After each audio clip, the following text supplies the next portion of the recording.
I go.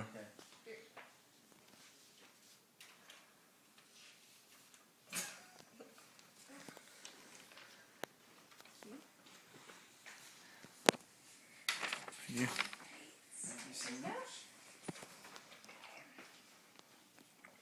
Meat is extremely prevalent in American culture today.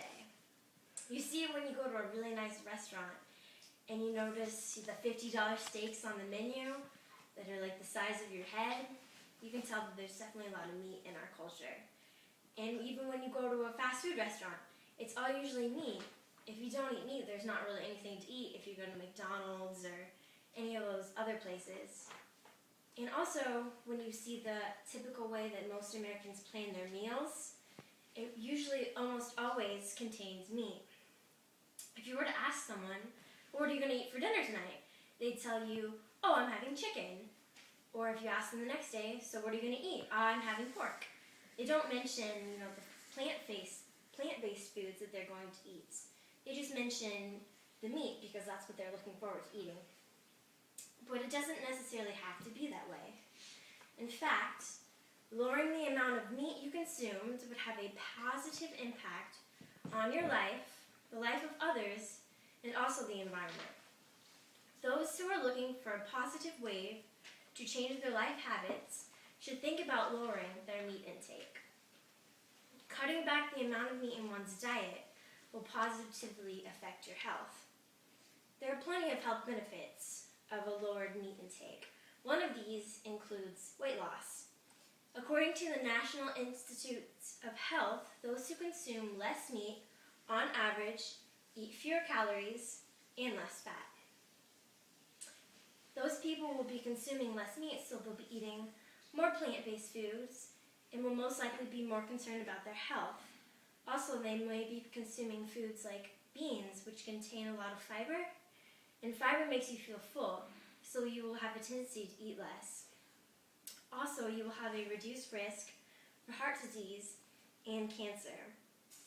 A recent National Institutes of Health, AARP study, found that those who ate about 4 ounces of red meat a day were more likely to die of cancer or heart disease than those who ate the least, about ½ ounce a day.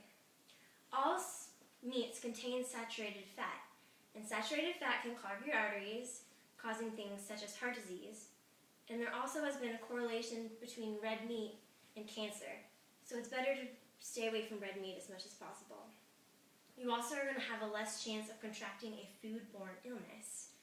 You could get E. coli, which is a disease you get from eating undercooked beef. Also trichinosis, which comes from eating undercooked pork.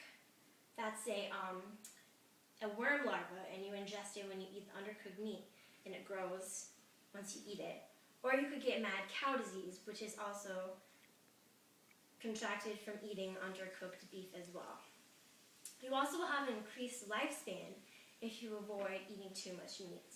And according to Ruth Hanson, registered dietitian, those who consume less meat generally live longer and experience less disease. Eating meat is actually beneficial to your wallet as well. Lowering your meat intake can save you money because, as we all know, when you go to the grocery store, meat is expensive. According to MSN Money, the cheapest cuts of beef, such as ground beef, average $3 per pound in U.S. cities, with boneless chicken breasts costing $3.40 a pound and canned tuna at about $2 a pound. Contrast that with dried beans and lentils at less than $1 a pound and rice, which is well below $1 a pound. So why is meat so expensive exactly?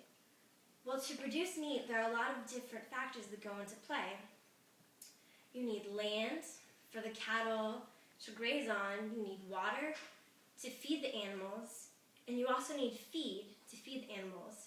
Feed can sometimes be expensive. There's not as much upbringing and care required to produce plant-based foods, so those are less expensive. You also are going to have reduced health care costs and less chronic disease if you consume less meat.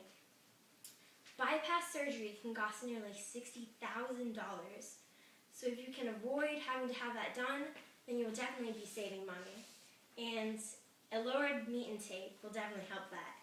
Also, health insurance carriers are urging lifestyle changes for chronic disease, specifically heart disease.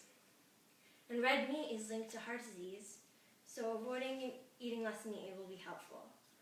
Consuming less meat is also beneficial to the environment and other humans living in the world. Americans' excessive meat consumption is taking a toll on our resources. According to the United Nations Food and Agriculture Organization, an estimated 30% of the Earth's ice-free land is directly or indirectly involved in livestock production. There's a lot of direct results that happen because of our resources. Things happen such as deforestation. We need more land to grow more animals, so we have to cut down our forests, sometimes even rainforests, so we have more land to produce more meat. We also use a lot of energy to produce meat. You need lots of energy to maintain housing for pigs and chickens. You need to run artificial lighting. You need conveyor belts. And a lot of energy is also used in slaughterhouses. You know, the big cutters to cut the big slabs of beef. There's a lot of excess energy that is used there as well. Meat production in itself is very inefficient. The ratio is 6.2 to 1.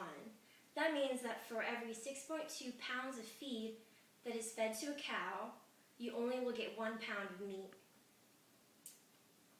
Decreasing the amount of meat in your diet is beneficial to your body, your wallet, and the world around you.